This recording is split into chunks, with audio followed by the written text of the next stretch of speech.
Pak Tengku Brodin, terima kasih sudah hadir di sini Pak. Selamat sore. Selamat sore, Pak. Ya Pak Tengku, pesawat sekarang sudah menjadi moda transportasi yang kelihatannya sudah semakin umum digunakan oleh masyarakat di Indonesia, dan tarifnya sempat menjadi mahal, kemudian sempat menjadi murah, lalu sekarang juga menjadi pertanyaan lagi karena ada rencana untuk mengubah tarif ini. Sebelum kita membedah lebih lanjut, sebetulnya tarif yang digunakan maskapai saat ini itu tarif yang diberlakukan mulai tahun berapa Pak Tengku? Tarif yang berlaku sekarang ini adalah tarif yang berlaku mulai tahun 2002. Tahun 2002. Ya, jadi sudah cukup lama. Dan kemudian di dalamnya itu sebenarnya komponen tarif apa saja Pak? Apakah juga harga bahan bakar termasuk di situ, fuel surcharge juga termasuk di situ, bagaimana? Jadi komponen tarif itu termasuk juga bahan bakar, termasuk juga sewa pesawat atau pesawat, termasuk juga maintenance, termasuk juga asuransi, termasuk juga komponen-komponen seperti gaji, pegawai dan lain sebagainya, dan service level lainnya. Oke, fuel surcharge termasuk di situ atau tidak Pak sekarang ini? Pada waktu itu tidak termasuk, makanya baru ditentukan harga fuel pada waktu itu oleh pemerintah 2.700 per liter.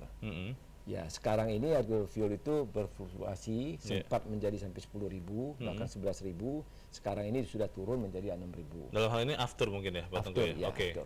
Dan fuel surcharge-nya sendiri itu sebetulnya apa definisinya, dan kemudian sekarang itu ada di mana? Apakah termasuk di dalam komponen tarif atau dikenakan terpisah oleh maskapai? Karena masalah fuel ini, karena pada waktu tahun 2006 itu terjadi gejolak daripada harga minyak. Oke. Maka semua perusahaan penerbangan, termasuk perusahaan penerbangan di dunia, itu mengenakan fuel surcharge. Karena fuel surcharge itu perubahannya semikian rupa. Karena kalau kita bicara soal tarif dimasukkan fuel, dikhawatirkan tarifnya berubahnya terlalu cepat. Jadi makanya komponen fuel surcharge ini untuk menutupi kerugian daripada perusahaan penerbangan. Oke. Jadi itu makanya timbullah fuel surcharge itu. Dan besarnya berapa Pak Tengku? Besarnya itu tergantung, ya kan? Makanya tergantung kepada pertama harga daripada aftur itu sendiri. Oke. Dan tergantung juga kepada tipe pesawat yang dipakai, dan juga jarak terbang dan lain sebagainya. Jadi nanti akan ditentukan berapa fuel yang dikeluarkan, terus berapa nanti pembiayaan per jamnya terhadap fuel itu, dan juga berapa akan dikenakan kepada penumpang. Dan saat ini fuel surcharge belum masuk ke dalam komponen tarif dan rencananya akan dimasukkan, begitu Pak Tengku? Ya, sesuai dengan saran daripada KPPU kepada pemerintah, SIKI Departemen Perhubungan, itu untuk dimasukkan dalam komponen tarif. Makanya kami juga heran, karena fuel surcharge ini untuk penerbang internasional, khususnya dari Indonesia misalnya, itu berdiri sendiri, tidak masuk dalam tarif. Tetapi kita dalam negeri ini ya kelihatannya mau bikin aturan itu sendiri. Kalau dimasukkan ke dalam komponen tarif, dampak katakanlah negatif baik untuk maskapai ataupun untuk konsumen itu apa Pak Tengku? Pertama, tarif itu tentu kalau dimasukkan untuk maskapai itu tarif itu akan menjadi lebih tinggi, ya pasti sudah jelas. Tingginya nanti akan kita bicarakan, karena kalau menurut perhitungan kami untuk aftur sendiri bisa dibanding 2.700 per liter sama 6.000 itu kira-kira hampir 30%. Ya belum lagi yang lain-lainnya seperti pesawat, ya, dan lain-lain, dan US dollar. Dan kalau dilihat keuntungannya bagi maskapai tentunya tidak ada ya sama sekali, ya. Karena bagi maskapai itu ya sama aja sebenarnya. Tetapi untuk konsumen, ya, pertama fuel surcharge ini kan selama ini dikatakan seolah tidak bayar PPN.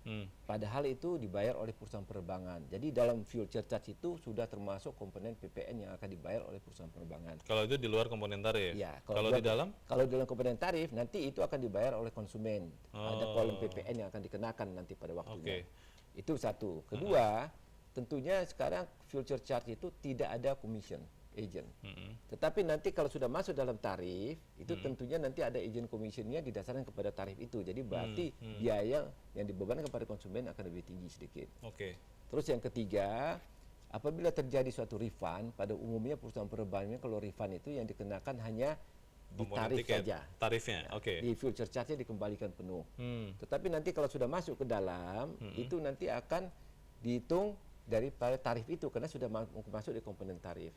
Jadi ya kalau memang ini nanti sudah terlaksana, tentunya hal-hal ini perlu dipahami oleh para pengguna jasa penerbangan gitu ya. Jangan nanti ya seolah penerbangan ini saja yang yang disalahin. Oke. Dijual murah salah, jual mahal salah, ya kan. Jadi ini juga yang perlu menjadi perhatian kita juga. Kalau kemudian akhirnya pemerintah memberlakukan bahwa fuel surcharge masuk ke dalam tarif dan juga tarif itu tarif 2002 ini ditinjau lagi, betul atau tidak Pak berita yang mengatakan bahwa tarif akan naik 100% dibandingkan yang sekarang? Jadi kalau kita ambil tarif tahun 2002 itu 100%, kalau kita lihat aftur sendiri dengan perbedaannya harga 6.000 ke 2.700, itu perhitungan kami aftur itu kalau memang betul ya itu kira-kira 30% naiknya. 30%. Dari komponen US dollar karena kurs pada waktu itu adalah 7.000, sekarang sudah 10.000. Ya ini hari kebetulan 9.200 tapi pernah 12.000, kita ke asumsi 10.000.